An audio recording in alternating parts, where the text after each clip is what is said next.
Hello, welcome everyone. It's good to see everyone again. I have not been here for a long time. The last time I made a recording was more than 2 years ago. And I spoke about Siddhartha Gautama at that time. And now I will speak about my favorite person. His name is Jesus Christ. It is the most controversial individual and the most mystical of all as well. And the reason why I consider it to be controversial is because of the enormous elevation that he received in time. That itself is controversial. Now, although most people might have not noticed that it is most controversial. That how Jesus, from the time he was crucified till today, how he's been gradually being elevated from a man to Son of Man, and now to as much as God. So you see how people have elevated this in time. Now, before I really want to speak a lot about Jesus, I want to tell you a little bit about myself and Jesus. Now, all my life, I've been a follower, or at least a great admirer of Jesus. And not only that, he's my favorite person of all people that I have come across. And not only is my favorite person, but he's also a hero of mine. So at times I may speak harsh or badly in your or other people's opinion or viewpoint, but that is quite the contrary to the fact of it, that I admire him dearly, and not only that, I endorse him greatly. Now, if I say something that is somewhat negative, and that may not be agreeable to you, that is simply because I will be telling the truth and nothing but the truth. Okay? So if it sounds bad, it is really not meant for that. It is more meant to have the truth. Because the truth is very, very important. Because without that, we cannot really do anything. With lies or deceptions or whatever other circumstances, then the truth will definitely mislead us every time. So it's very important that we tell the truth, whether it's good or bad. Now, most people only want to hear the good. Okay, but you can never really do anything with that because it will mislead you entirely. So you need the entire story. You need everything in order to come to a clear conclusion, and that requires the truth and nothing but the truth. So help us. But anyway, the truth of it is that Jesus was actually quite an intelligent person. He was so intelligent, he was actually advanced of most of the humans that have arrived at that particular time of the world's creation. Now, Jesus' life was interesting right from the start and right to the end. There's a lot of things to look at and a lot of things to observe carefully so that a person doesn't make a mistake. Okay. Now the question is, who was Jesus? Good question. Everyone asks that question. Even Pontius Pilate asked that question. Who was Jesus? Well, I know who he was. And Jesus said this to Pontius Pilate. Who do you think I am? That's the real question. Who do you think he is? Do you really know who he is? Well, I'd say, you know what? As much as people think they do know, but actually they don't. And why? Because Jesus was actually just an ordinary person, just like you and like me. You might not like to hear that Jesus was just an ordinary person, but it was not just an ordinary person. He was definitely a special gifted individual, without exception. That is without a doubt as well. So Jesus is all, but he was and all what we hear. But definitely, one of the things that we missed is that he was just an ordinary person. And the thing is that what I noticed that when I ask people, would you admire Jesus as greatly if he was just an ordinary person? Or does Jesus need to be like the Son of God? Or does he need to be like God before you actually will admire him? Well, let me tell you this. I myself don't really care what Jesus was or who anyone is that what I'm interested is in the truth and nothing but the truth. That is more important to me than if Jesus was God or he was just a man. But let me say this. He was a man. He was an exceptional man, like that has never come to this earth before. But this credit is somewhat not deserving, because how is it possible that just an ordinary man can be like him? Well, that's easy. That's because all of us can. You can, I can, or anyone else can. And Jesus really actually said that. He said that it's in you and not in me. That's what he said. It's in you and not in me. Okay? So remember that you have as many gifts and are as special as Jesus, no matter who it is. Now, in order to be that special and have a special gift, you also have to do something about it, like Jesus did, right? You can't just do nothing and think that you're special and gifted. No, that doesn't work. So in order to be special and gifted, you have to really work hard at it, just as he did. And with determination and great efforts, you will eventually accomplish that task as well. If you take a look in the world, there are many, many, many, many, many, many people with special gifts. Incredible amount of people, if you look for them. They have gifts that are beyond this. They have gifts of all kinds. There's really no two people with the same exact gift. Everyone has a special gift, if you take a look, that are dancing.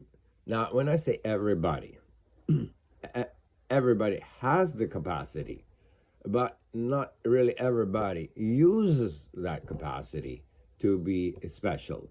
Now, you will see all kinds of artists that come along, whether they're musician, a gymnast, or you name it, daredevils of another sort, or musician, or even intellectual, you name it, on and on and on. There's a lot of special people out there, if you take a look, that is just as gifted as Christ is, and many other people. Now, I'm not going to undermine or diminish Christ's achievement, but what I wanted to say is that there are a lot of special gifted people in this world that we just do not see it, because maybe their gifts is of something that is not of our interest. But if you do take a close look, you'll find out there are a lot of people who can do extraordinary special things that are amazing. And this is the gift that every one of us has. That includes Jesus. Now, his gift was definitely unique. And that gift was definitely displayed before us, and we were all able to see it.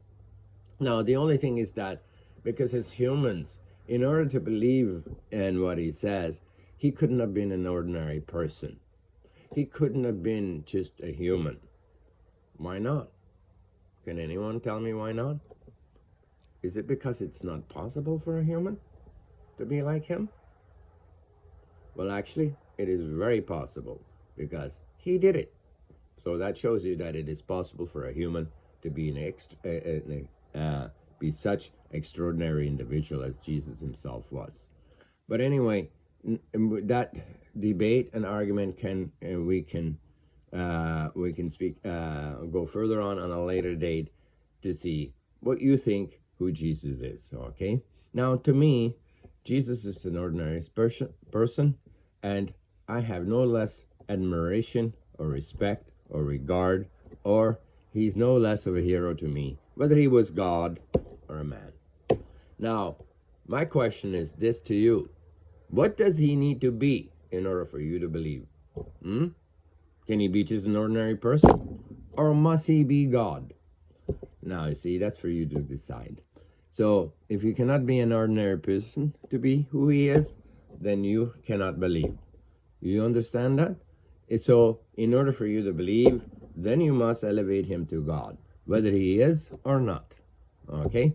Now, remember, just because you elevate Jesus to God does not necessarily make him so. And just because I claim him to be human also does not make him God. Okay? Or not less than special.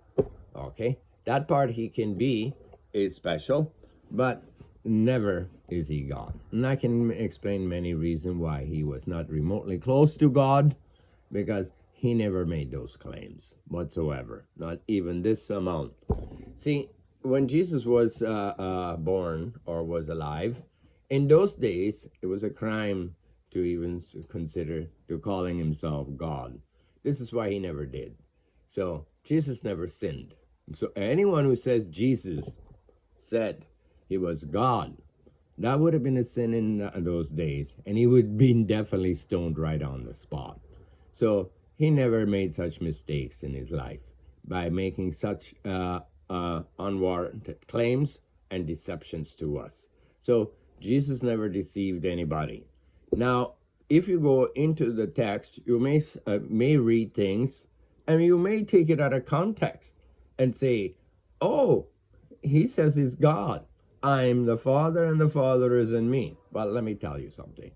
If you take a very close look at what Jesus said, he said, excuse me, before he said something, somebody asked him a question. Somebody asked him this: why do you speak in parable? Jesus said this, so that you may understand. So don't take things out of context, because everything Jesus said was a parable, okay? So you may not take it for gospel as you are doing. And if you do, then you will err. Because why? He did speak in parables, and he made it very clear that he did. Okay, so when he says, I'm in my Father, and my Father is in me, what do you think he meant by that? Do you really think that he meant to say he was God? Well, then he could have just said, I'm God. Wouldn't that have been much easier than try to confuse us? Do you really think Jesus spoke so that he could confuse us? I don't think so, because when he meant that he was in the Father and the Father was in he, well, let me tell you this. I can say this sitting here right now, the same thing, that I am in the Father and the Father is in me, and that is very true. Why? What is so true about that? The Father really is in me, and I'm really in the Father. That's what's true. So, does this make me also God? No, not whatsoever. Just because the Father is in me, and I'm in the Father, if Jesus said that, or whoever else says that, including myself, that does not make anyone God, okay? So, it's much simpler to say, I'm God. Isn't it? Why would I need to use all these rhetorics to say that I am God? To what? Confuse you? Or what? To brainwash you? No. I'm telling you, because I am not God. That's why I said all these long words. But what I wanted to say in these long words, that I am very directly associated to it, and it's associated to me. That's what in the context of I am in the Father, and the Father is in me. Same thing. God is definitely in me, and I am definitely in God. And you will see that as we go. So I have no less, and nor are you really. Actually, every one of us, that matter of fact. But the only time when it becomes real is when you know it and you believe it. See, when you do not know it and you don't believe it, then you just as well not be in the Father and the Father in you. So you have to come to know these things before you can actually even say it. Or when you say it, then it becomes actually true. Okay? Now, Jesus was in the Father, and the Father was in Jesus. There is without a doubt to me on that. But never did it mean to me that he was God. Anyone else who has that perception is definitely illusion, is losing their senses. But if it's what is required in order to believe in Jesus, I suppose we can subside and ignore that. But still, at the very end of the day, he was an ordinary human being. Now, nobody wants to agree to that, But that's fair and fine. You don't have to. But like I said in the beginning, if you don't know the full truth, it can never lead you to the right place. So what happens is that if you do not want to know or believe that Jesus was just an ordinary person, and that an ordinary person wouldn't mean as much to you, because it couldn't be possible that an ordinary person could be as genius as he was. Well, actually, he was. And whether anyone out there believes it or not, or accepts it or not, that's not really significant. But what is important is that if you do believe the truth, it will definitely lead you to the right place.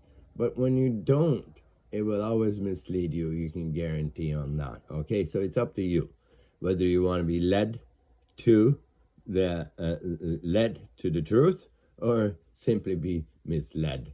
And that's up to every individual one of us. Now, you could say this, that I'm wrong. Well, actually not. You have to do your homework. And that's why Jesus left it open. And I'm sometimes it makes me wonder why he didn't just say who he was. Well, I think the reason why he didn't really want to say he was is because he wanted to see what he probably needed to be in order for you to accept him. So you couldn't have been just an ordinary person. And so Jesus knew that, so he left that out.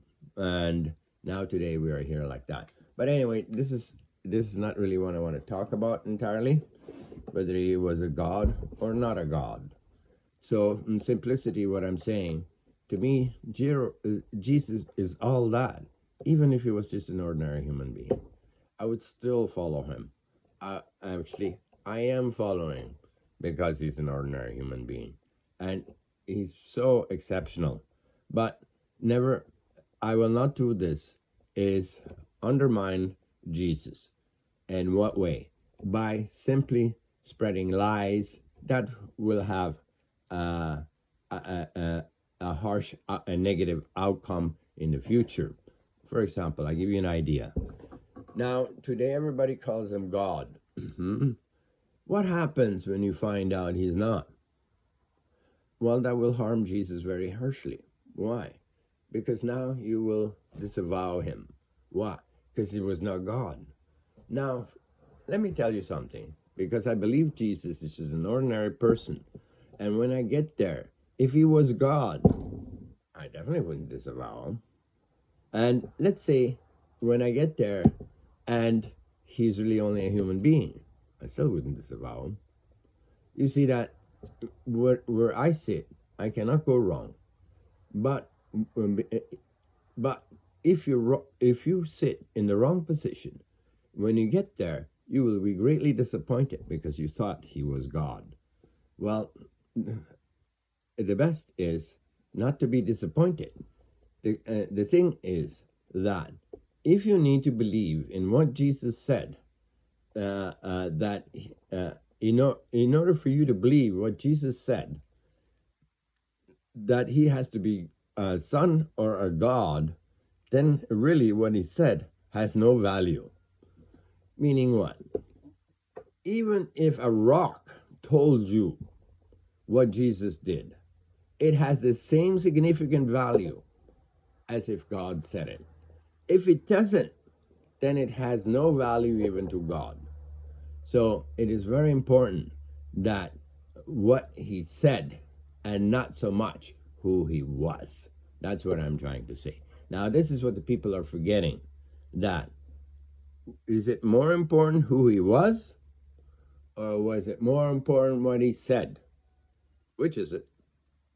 Now I'll let you decide, and I will talk about Jesus again a little bit more on a later date. Hopefully you had fun, and let me know, who do you think Jesus is? See you next time, everyone.